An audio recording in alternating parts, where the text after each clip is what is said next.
Welcome to the second day of this year's Forum 2000 conference. We will be discussing today basically the highlights of day 2 of Forum 2000. Václav Havel was undoubtedly very important for improving the reputation of Czech Republic and Prague abroad, and his name resonates still in the world. Exactly 30 years after World Revolution, people started to activize and to speak loudly what they are thinking about politics.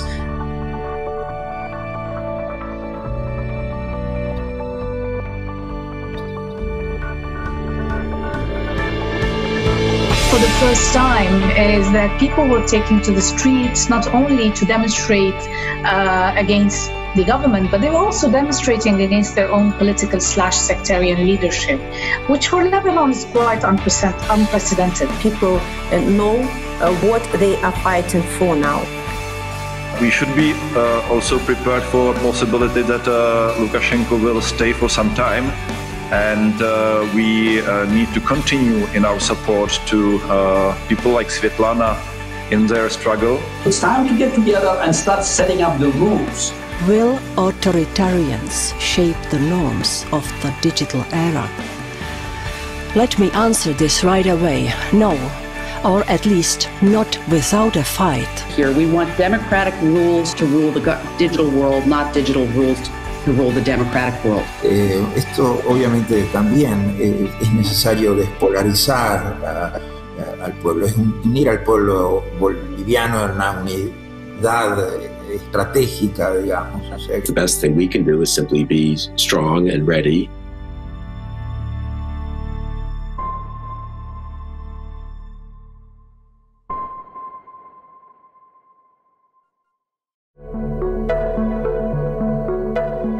Václav Havel, Jaushieh and Elie Wiesel founded Forum 2000 for a purpose.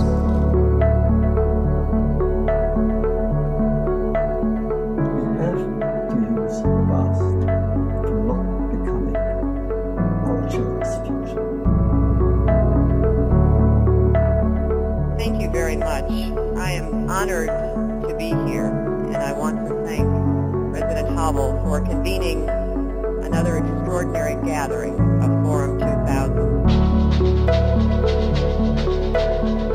So those people, they are peace, not kingdom, more seriously, and we should develop new ideas, and then important is implementation.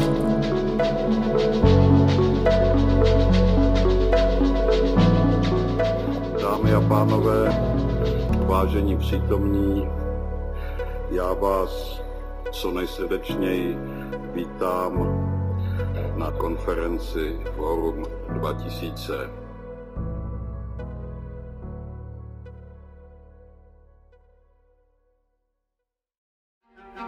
The world is upside down. How should we put it back together? Are we able to act responsibly?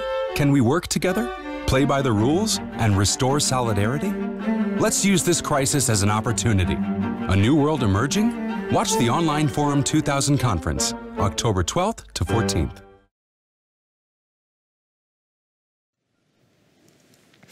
Dear ladies and gentlemen, welcome to the third day of the conference Forum 2000. My name is Irena Kalhousová. I am a member of the program committee of the conference, and I'm happy to welcome you in our last day of the conference. We will talk about many interesting and topical issues. We will talk about autocracies on the march. We will talk about digital activism. We will talk about women's rights in the time of pandemic, and we will talk about Europe and challenges Europe is facing. And as a closing panel, which will start at 5:30, we will talk about democracy in the post-COVID world. Welcome, and our first panel will welcome two outstanding speakers. We will welcome Joseph Wu, a Minister of Foreign Affairs of Taiwan, and Thomas Garrett, Secretary General of Community of Democracies, United States of America. Welcome, gentlemen.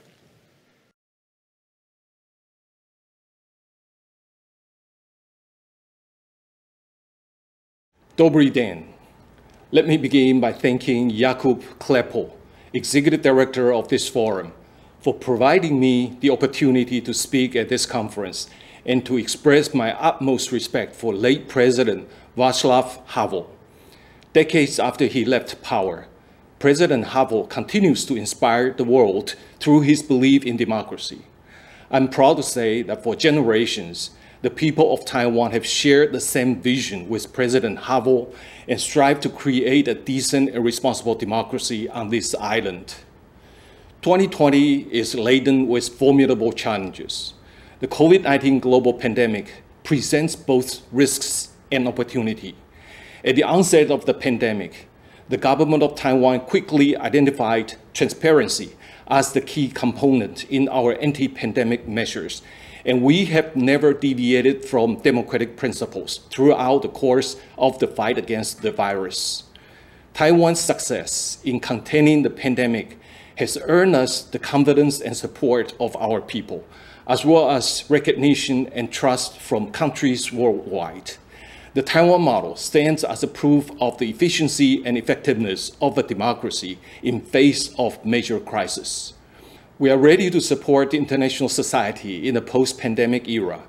We are willing and able to help with the UN anti-pandemic efforts and are eager to share the successful Taiwan model for combating COVID-19 with the world. We can also contribute much to the realization of the United Nations Sustainable Development Goals. Enterprises around the world have come to realize the danger of over-reliance on specific sources for critical supplies, and Taiwan wishes to work with the business community to restructure international supply chains and enhance its resilience. A month ago, we had the honor to welcome a delegation from the Czech Republic to Taiwan, led by President of the Senate, Milos Vystrčil. I would like to thank President Vystrčil for courageously carrying out this trip despite tremendous pressure. The people of Taiwan truly admire his decisiveness and insistence in honoring President Havel's spirit and democratic values. During President Vystrčil's stay, high-level government officials, enterprises, and civil society groups from our two sides discussed a wide range of issues, including enhancing democracy and the rule of law, bolstering bilateral economic and trade cooperation, as well as facilitating technological and cultural exchanges. I would like to commend the Czech Republic for taking the lead and setting an extraordinary example of supporting and connecting with Taiwan. Going forward, we will follow such model to seek deeper engagement with the world. The road to recovery is long and difficult. Democratic systems will continue to be confronted with threats, and that includes threats to rule-based orders. Taiwan is on the front line of authoritarian aggression, and we understand our responsibility as an outpost of democracy in this part of the world. We have stood firm in face of military coercion and economic threats. We will continue to do so. As underlined by the theme of this conference, this is the time for solidarity. Democracies and all like-minded countries must work together to fend off malicious forces seeking to overturn democratic institutions worldwide. Our two countries may be geographically far apart, but we are bound by shared values and visions. Earlier this year, the Czech Republic was the first in the EU to have issued a joint statement of epidemic prevention partnership with Taiwan. We look forward to forming a strong alliance with your country in the fight against the pandemic. I would like to thank President Vystrčil again for his efforts in bringing our two peoples closer.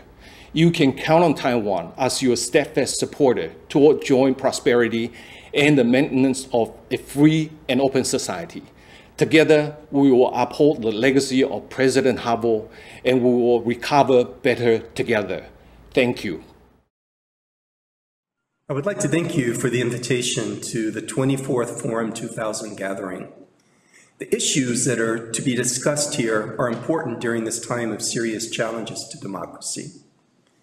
Where once challenges were things such as corruption or voter apathy, now we see new concerns like uncontrolled migration and external malign interference in our democratic systems, and of course, the alarming behavior by Moscow and Beijing in so many areas. To these challenges, we now must add another matter of major concern requiring democratic solidarity, and that's the COVID-19 pandemic. But to me, the fact that so many countries in so many places are dealing with the same concerns at the same time mean there's a real opportunity for democracies to work together on shared solutions. This year, we mark the 20th anniversary of the Warsaw Declaration, a set of 19 principles adopted by 106 democratic states. The Warsaw Declaration, and with it, the Community of Democracies, came about in the year 2000 as U.S. Secretary of State Madeleine Albright and Polish Foreign Minister Bronislaw Geremyk invited various countries to meet in Poland. In Warsaw, the countries agreed that while diversity existed among their political systems, there are universal standards that must be present if a nation is to call itself a democracy. The Warsaw Declaration was drafted as a basic charter for democratic nations to follow, and can even be described as a blueprint for those countries seeking a transition to democracy. That assembly in Warsaw 20 years ago was in part a celebration of the large number of countries then that were able to say they were moving along a democratic path. But also underlying that celebration was the knowledge that consolidating these democracies would be difficult. And a clear objective of that gathering was that democracies should work together to support one another. Although 20 years old now, the principles that formed the Warsaw Declaration stood the test of time. We can see that in the Declaration's ability to speak to the current crisis, the pandemic. The pandemic burst on the scene from a non-democratic nation, China, whose initial reaction was to devote considerable state resources towards silencing those who sounded the alarm. Today, in response to the virus, not every democracy has performed successfully, and not every authoritarian system has failed. But an ability to self-correct through constitutional procedures and through access to freedom of information, these are hallmarks of democracy that are essential to overcoming this crisis. That's the focus of a recent statement on the COVID-19 pandemic, which was issued by the Community of Democracies. The key message of our statement is that the cure should not be worse than the illness. And so while Community of Democracy member states have found that emergency measures may be necessary to protect public health, they all agree that these should be evidence-based, short in duration, and regularly reconsidered, always with the aim of leaving democratic procedures and human rights in full force. Beyond this, the statement issued by the Community of Democracies also addresses the impact the pandemic may have on core democratic activities, on things such as elections, the ability for citizens to access information, equal access to education, and freedom of assembly and association.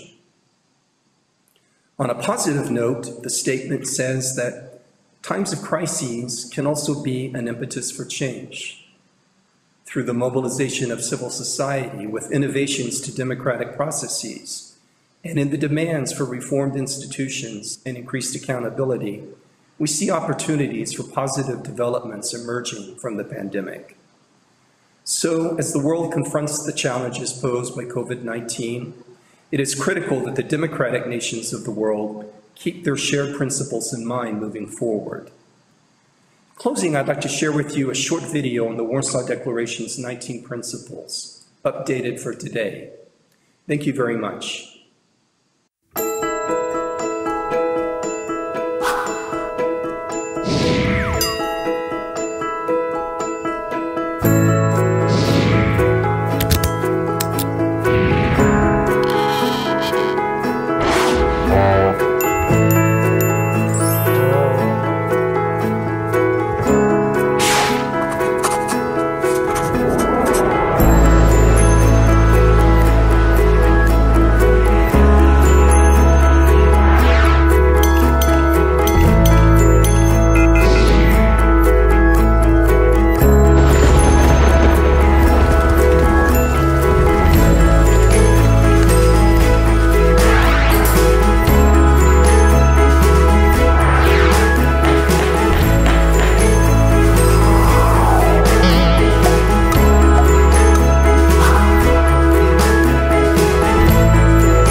ladies and gentlemen, we know that democracy is facing many challenges nowadays, and we wanted to know to what extent young people here in the Czech Republic are able and willing to join democratic processes in this country.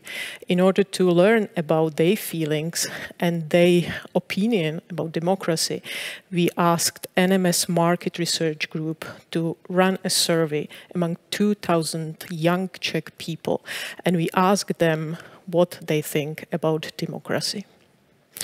I would like to welcome the director of Forum 2000, Jakub Klepal, and his guests who are going to tell us more about the results of this research.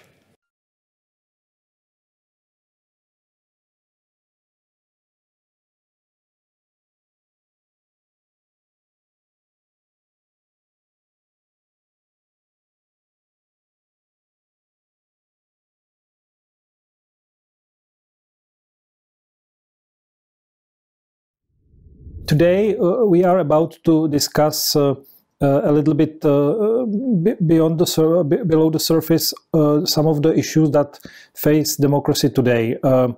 There's a number of problems that democracy is facing. One of the most important ones is its internal weakening, which has different syndromes that can be seen. The emptying of institutions, the rise of populism, lack of understanding of how the system works, how the system of governance works, lack of trust in the system. Citizen fatigue, lack of individual engagement in public affairs. So sometimes it would seem that people do not care about whether they live in democracy or not. In order to understand this phenomenon that we see more and more in democracies around the world, we have teamed up as Forum 2000 with NMS Research, which is a market research company. And we have prepared a joint study that tries to look at this problem and looks at the young generation of Czechs between 15 to 35 years old. And it tries to understand how they feel about the possibility of making important decisions in public affairs, how engaged they are, and how they feel they can be more engaged, and more importantly, how perhaps we can help change their engagement, how we can make them more interconnected with how their lives are being affected by politics and by the public sphere.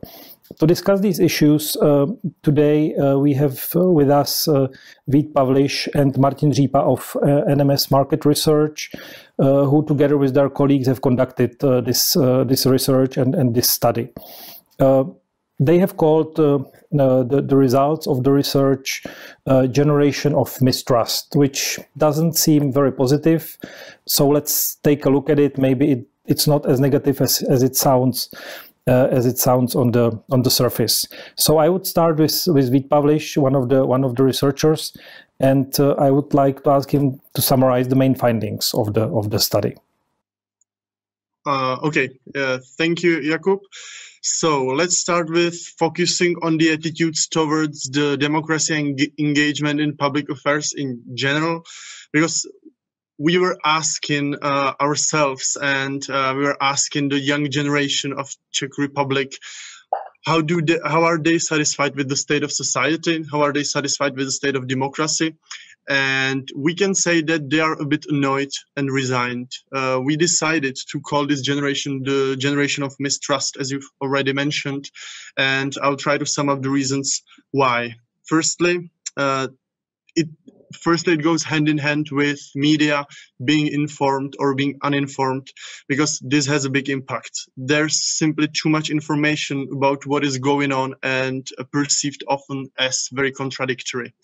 It takes a lot of effort to orientate within this contradictory set of information. And actually, for the most of the young generation, the most common strategy is simple disconnection. Young Czechs typically do not describe themselves as well-informed or engaged in public affairs. but we cannot say that they are not active or not informed, because they believe in public participation, but they do not really connect it with the topics like democracy, freedom, or politics in general. They are active, but they are active mostly online and regarding topics that are concerning their daily lives or topics that we'll mention later. Secondly, how are we satisfied with, how are we as the young generation, because I'm also part of it, how are we satisfied with the state of politics and democracy itself? We can say that we are not very satisfied. But we don't really feel like doing something about it or having power to change something about the state of democracy and the state of society, because it goes hand in hand with the understanding of the state of democracy itself. Do we feel like our democracy is threatened or in danger? Not really. The average attitude can be explained as neutral. Democracy is kind of okay. Basics of it, as we understand it, are perceived in a rather good condition, and therefore there is simply not much taking us to the streets, not much motivating us to be active in public affairs or fighting for the state of democracy within Czech society. We also cannot forget to mention the attitude relevant among the poor ones. Why? Because living within a democratic society simply doesn't influence well-being of quite a big proportion of the young generation. And we see that dealing with existential challenges kind of raises the perceived importance of living within a society which is democratic. And to sum everything up, to simplify the understanding, actually, we took these attitudes, we also analyzed the topics that resonate with young generation, and we also focused on the activities that today's young generation does. And we understand these activities and the activities that we understand as public participation. And this allowed us to divide today's young generation into 5 segments. We believe that this will help you understand through what topics and activities the public participation makes sense to be promoted and supported among Czech youth. So I will present these 5 segments now. Almost 1/3 of the young generation, those are the passive ones, the first segment. Young Czechs who simply don't see any benefit of living within a democratic society. They are often dealing with existential problems, as already mentioned. And we see that they are the most irritated or even frustrated by the current state of society. Volunteering and charity, that's the second segment. Which represents approximately 22% of the young generation. These are those who are not hesitating to invest their time or money into topics and topics that they are interested in, but these are not typically politics or democracy.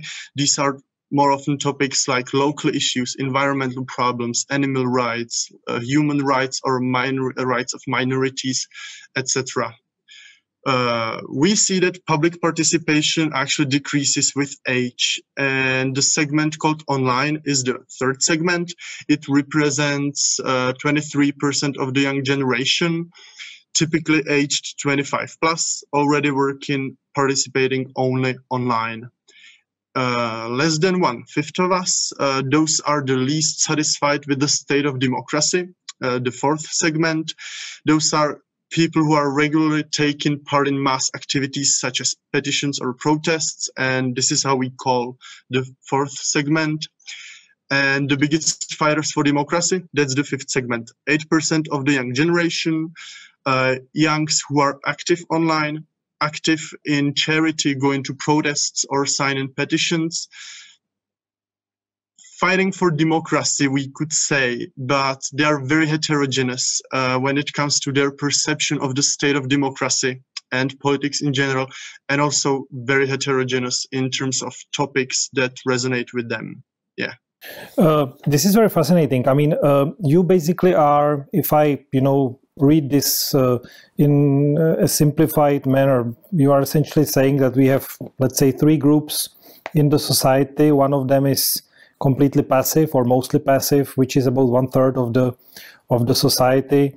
Then, if I count correctly your numbers, there is about 1/4 which is mostly active or quite active, and then there is about half or little bit less than half, which is sort of somewhere on the fence, can be active, but not necessarily.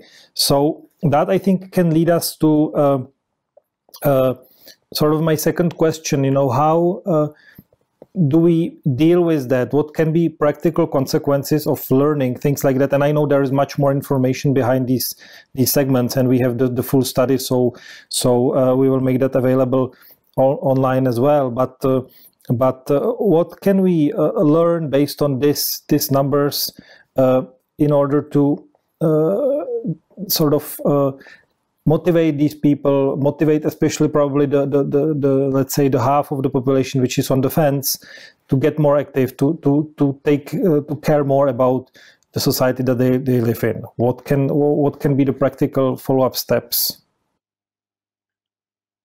I guess it's my turn. Thank you, Jakub. I will tell you how we can use this, how to implement the results into the reality. We did specific recommendations from all the findings we had, and I have to say that it's necessary to work with them.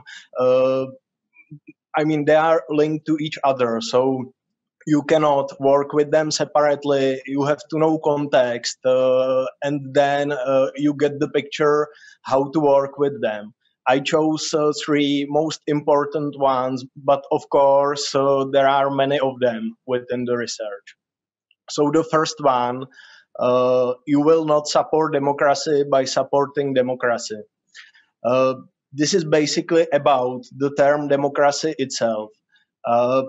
We found out that young people here do a lot of important work around them, but they do not associate this work with democracy. So our suggestion is to use the topics which are in their everyday lives and which are close to them.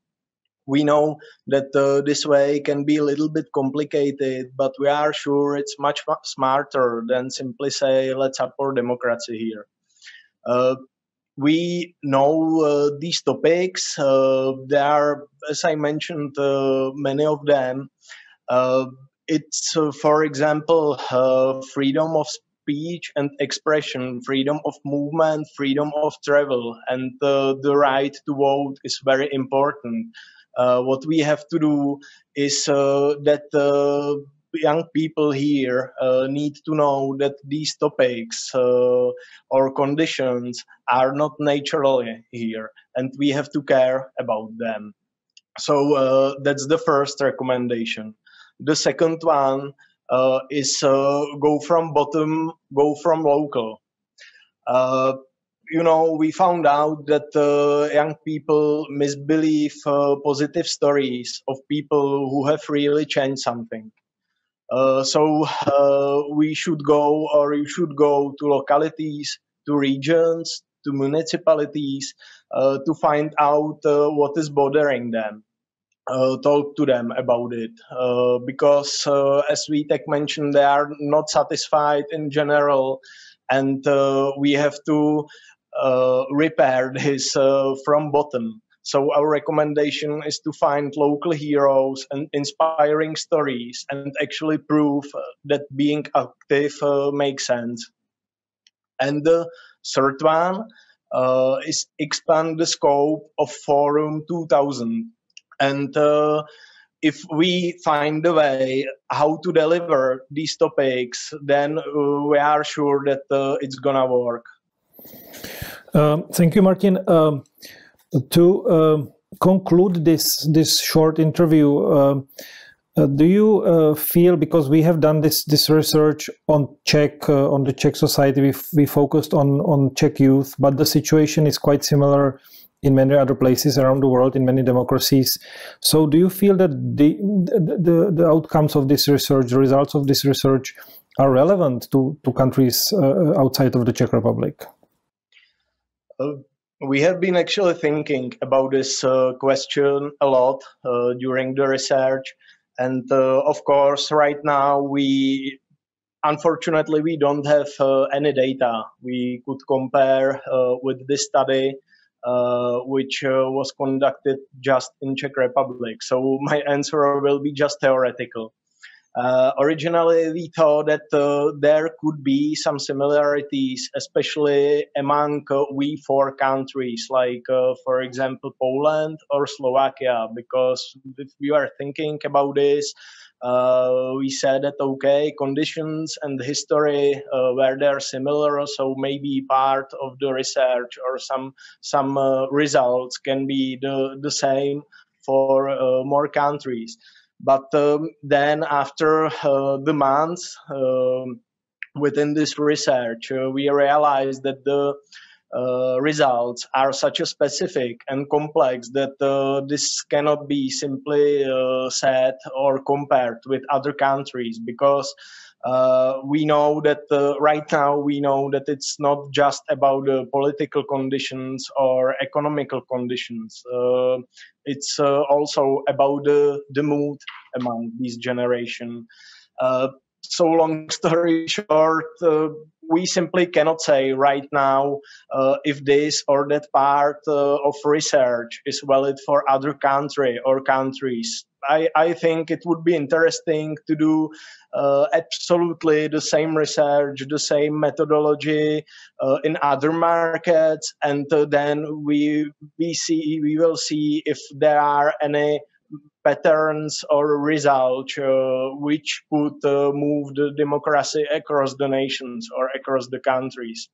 That's what I can comment right now with the data.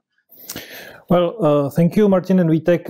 This has been a very interesting chat.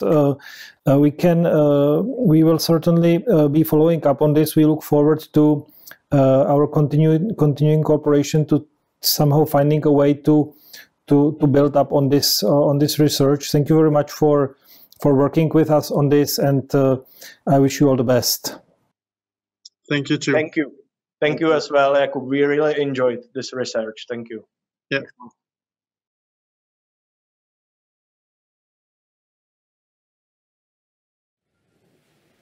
Ladies and gentlemen, and now we will proceed to our next panel of the third day of the Conference Forum 2000.